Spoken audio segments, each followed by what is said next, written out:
मनुष्यानं कोणत्याही एकाच ईश्वरी रूपाची भक्ती करावी, एकाच आराध्य दैवताच्या पायांवर आपली निष्ठा समर्पित करावी. गोष्ट सांगणार म्हटल्यावर सगळ्यांनी कान टवकारले. सांगतो, गोष्ट सांगतो, ऐका नीट. एकदा काय झालं, एका गावी मोठा पूर आला.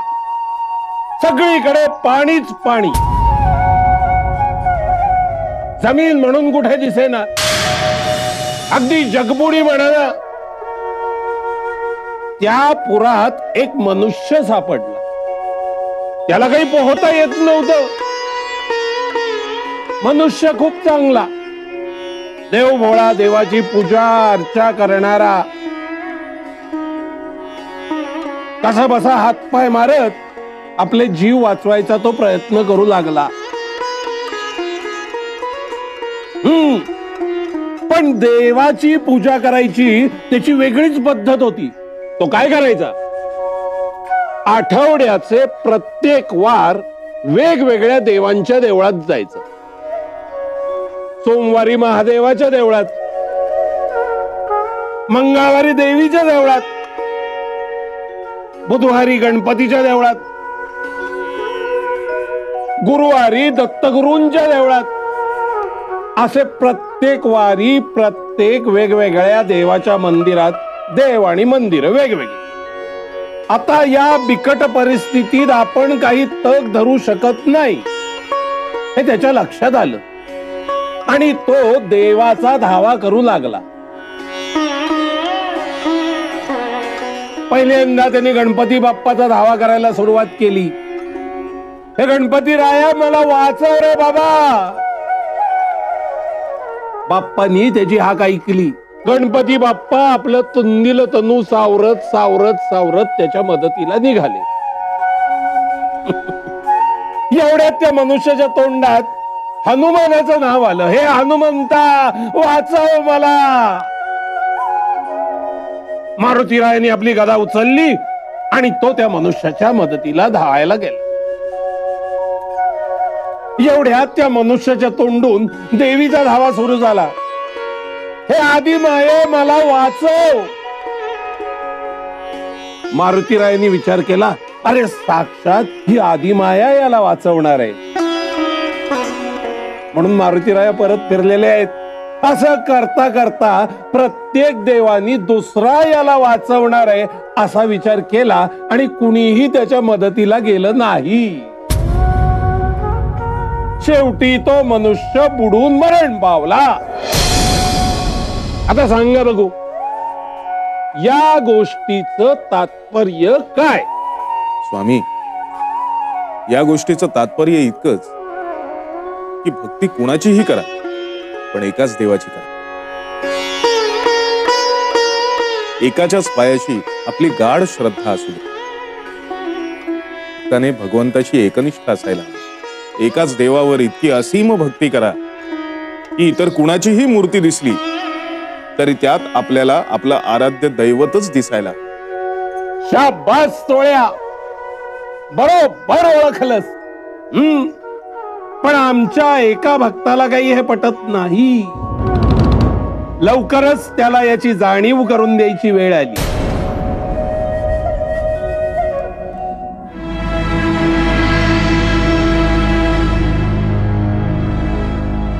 आई, कसं वाटतंय आता? आई, अगं तुला बिछाण्यावर पडून झालेलं बघवत नाहीये ग. अरे, मी बरी होईन रे आता. तू माझ्यासाठी किती औषध उपचार करतोयस. बोलू नकोस. बघ किती धाप लागते तुला. उमा, ए उमा,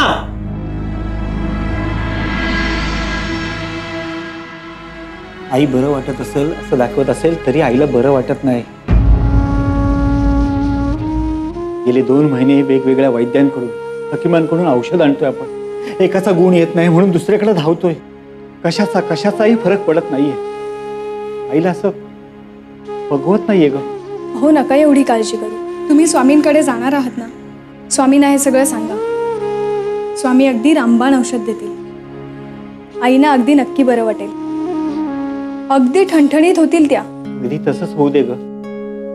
बरं चल, आपल्याला तलाठ्याच्या कार्यालयात जायचंय. त्या जमिनीचा दावा चालू आहे ना, त्याची चौकशी करायची आहे. हे जमिनीचं प्रकरण कधी संपणार आहे कुणास ठाऊक. अरे बाळा, काय मग आज तुझ्या परीक्षेचा निकाल होता, झालास का उत्तीर्ण? अरे मान खाली घातलीस म्हणजे याचा अर्थ तू या खेपेसही अनुत्तीर्ण झालास? अरे काहीच कसं वाटत नाहीये रे तुला? अरे माणूस आहे की ओझ्याचा बैल आहेस? डोक्यात काय तुझ्या दगड भरलेत काय? किती वर्ष एका येतीत काढणार आहेस? अरे तुझा बाप किती हुशार होता माहितीये? अरे त्याचा वारसा चालवायच्या ऐवजी साधा शाळेच्या परीक्षेत उत्तीर्ण होता येत नाही तुला? तुला मुलगा म्हणून घ्यायची लाज वाटायला लागली मला. जा जा आतमध्ये जा. हो नका एवढं मनस्ताप करून घेऊ. डोकं चालत नाहीये माझं. कळत नाही आपल्या घराला कसलं ग्रहण लागलंय ते. अगं एका मागून एक समस्या जटिल होत चालल्यात, संपायचं नावच घेत नाहीये. आणि त्यात ही समस्या दिवसेंदिवस माझ्या डोक्याचा व्याप वाढत चालला. काय करावं तेच कळत नाहीये. हो नका एवढी चिंता करू. चिंता करू नको, मग काय करू? स्वामी नाम घ्या. स्वामी आहेत ना? अहो स्वामी नामात खूप ताकद आहे. स्वामी नाम घेत राहा. स्वामी नाम घेतलं ना की बघा कशा समस्या अगदी आपसूक सुटून जातील. तसं असतं तर प्रश्नच नव्हता. स्वामी नामस्मरण उठता बसता घेतोय ना मी, तरी सुद्धा प्रश्न संपतच नाहीयेत. असू दे, चल तलाठ्याच्या कार्यालयात जायचंय. जा लवकर ये. आई, अगं जाऊन येतो. चल.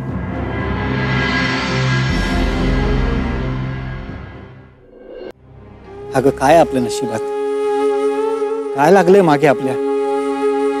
रोजचा दिवस उजाडतो तेव्हा पोटात गोळा येतो. कुणास ठाऊक आज कोणतं नवीन संकट येईल आपल्यावर. अहो असं घाबरून कसं चालेल? भीत्या पाठी ब्रह्मराक्षस, हे नेहमी लक्षात ठेव. तसं नाही ग, नाना चिंतांचा ब्रह्मराक्षस मागे लागलाय म्हणून भीती वाटते. ओ भाऊ, ही गर्दी कसली? हे खूप मोठे ज्योतिषी आलेत गावात. अहो त्यांना म्हणा भूत वर्तमान भविष्य सगळं कळतं.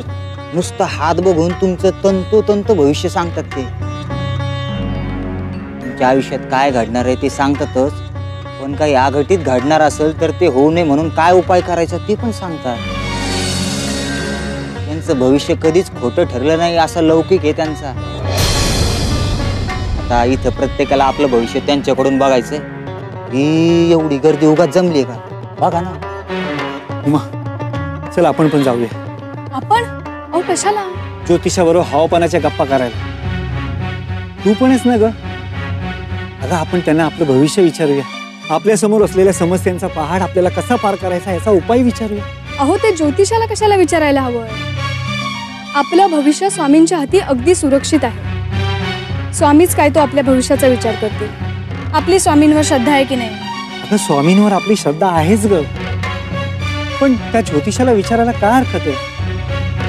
बघ त्यामुळे आपलाच फायदा होणार आहे. आणि तू दोन गोष्टींची गल्लत करतेस. अगं त्या ज्योतिषाला काही विचारलं तर त्या स्वामींवरची श्रद्धा कमी होणार असं आहे का? अगं ती अडळच राहणार आहे. मला बाई वाटतं आपण स्वामींना मानतो. आपण स्वामींशीच एकनिष्ठ राहायला हवं. अगं आपण स्वामींशी एकनिष्ठच आहोत, पण आपलं भविष्य विचारायला काय हरकत आहे? हे बघ स्वामी स्वामींच्या जागी आहे आणि ज्योतिषी ज्योतिषीच्या जागी आहे. हे बघ झालं तर चांगलंच निष्पन्न होईल. चल जाऊया.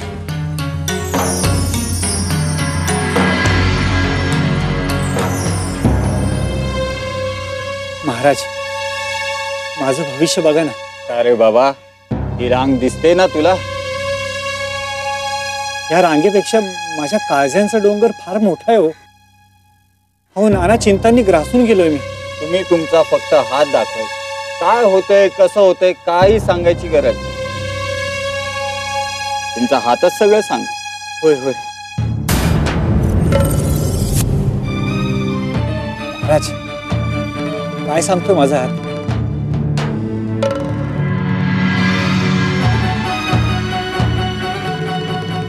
बरं की वाईट?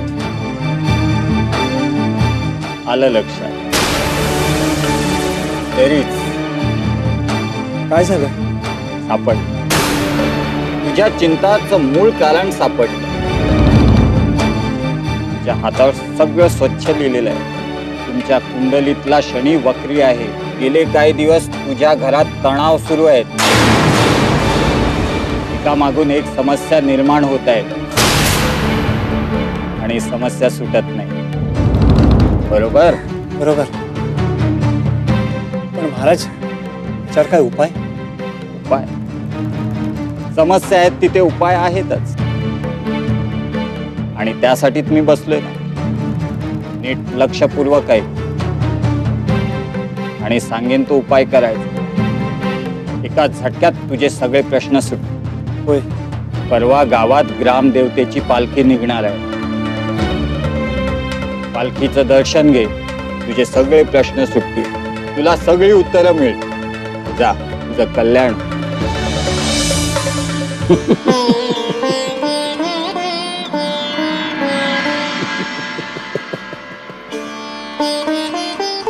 का हसताय स्वामी? अरे हास्यास्पद गोष्ट पाहिली की काय रडायचं? हे?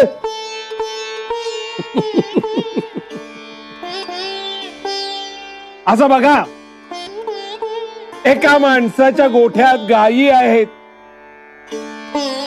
एके दिवशी अचानक त्या गायी दुसऱ्या माणसाच्या गोठ्यात नेऊन ठेवल्या तर काय होईल? काय होईल स्वामी?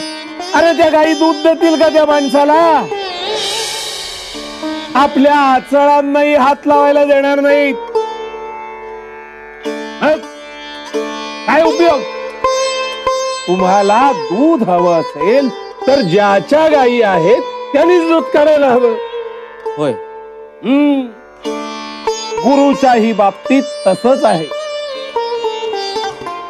तुमचा एक गुरु असताना तुम्ही दुसरा गुरु गेलात, त्याच्या सहवासात जाऊन राहिलात तरी तुमच्यावर मूळ गुरुचा असलेला अंमल तसाच राहतो. स्वामी, पण माझे गुरु तर तुम्हीच आहात आणि मी तुम्हाला सोडून कधीही जाणार नाही. अरे मूर्खा, मी तुझ्याविषयी नाही बोलत आहे. मला ठाऊक आहे ते सगळेच काही तुझ्यासारखे नसतात. काही जणांचा आपल्या गुरुवर विश्वास नसतो. 100 माणसांच्या 100 गोष्टी ऐकतात, पण गुरु पासून काहीही लपून राहत नाही. स्वामी, कुणाबद्दल बोलताय तुम्ही? आहे एक आमचा भक्त, कळेल तुला लवकरच.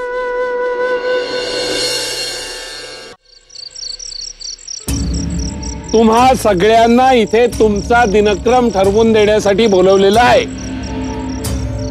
सेवेकरी बरेच आहेत, पण शिस्त नाही. तुम्हाला तुमची कामं आणि तुमच्या वेळा त्या ठरवून देणं आवश्यक आहे.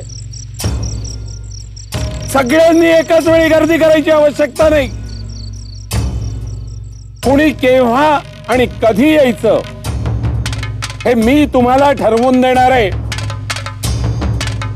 सदा तू आणि गडा तू, तुम्ही दोघांनी उद्या यायचं आणि सेवा करायची.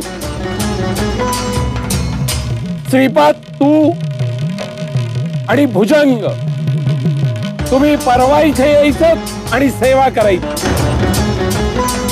अरे बापरे, परवाच पालखी आहे. मला तिकडे जायला हवं, नाहीतर माझ्या समस्या कशा मिटणार? नाही, स्वामींना सांगायला हवं की मला पालखी बघायला जायचंय. स्वामी, मी परवा न येता तेरवा आलो तर चालणार नाही का? मी काय सांगितलं ते नीट ऐकलंस ना?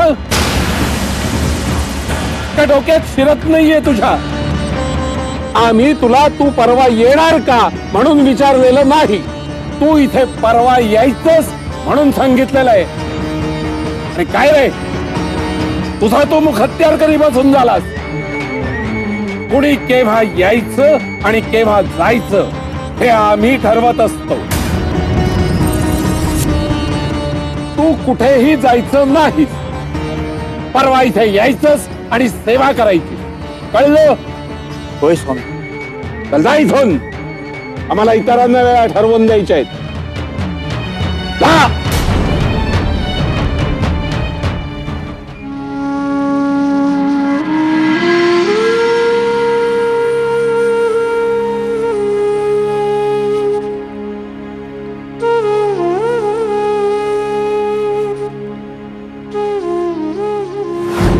आम्ही तुला तू परवा येणार का म्हणून विचारलेलं नाही. तू इथे परवा यायचंस म्हणून सांगितलेलं आहे. कुणी केव्हा यायचं आणि केव्हा जायचं हे आम्ही ठरवत असतो. तू कुठेही जायचं नाहीस. परवा इथे यायचंस आणि सेवा करायचीस. कळलं?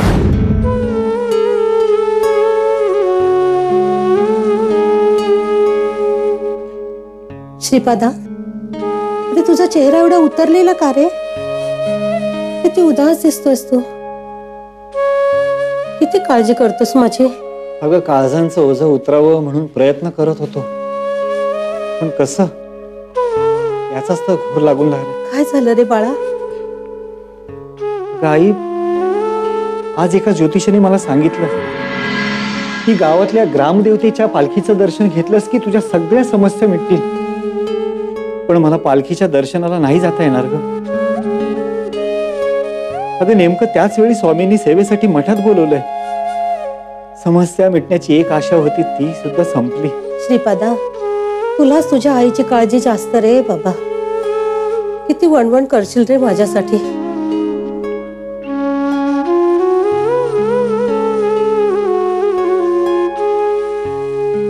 अगं मग काय करू? म्हणूनच तर पालखीच्या दर्शनाला जायचं होतं. अरे मग जा की. कसा जाऊ? नेमकं त्याच वेळी स्वामींनी सेवेसाठी बोलवलं ना मठात. त्यांची अवज्ञा करू का? नको नको, अवज्ञा नको. अरे एक युक्ती कर. मी सांगते ना ते ऐक. तुझा एखादा सेवेकरी मित्र गाड. हो तर त्याला पैसे दे. त्याला म्हणावं फक्त एक घटकाभर स्वामींपाशी बसायचं. अरे तेवढ्या वेळात तू पालखीचं दर्शन घेऊन येऊशील. तुझं कामही होईल आणि कुणाला कळणार देखील नाही.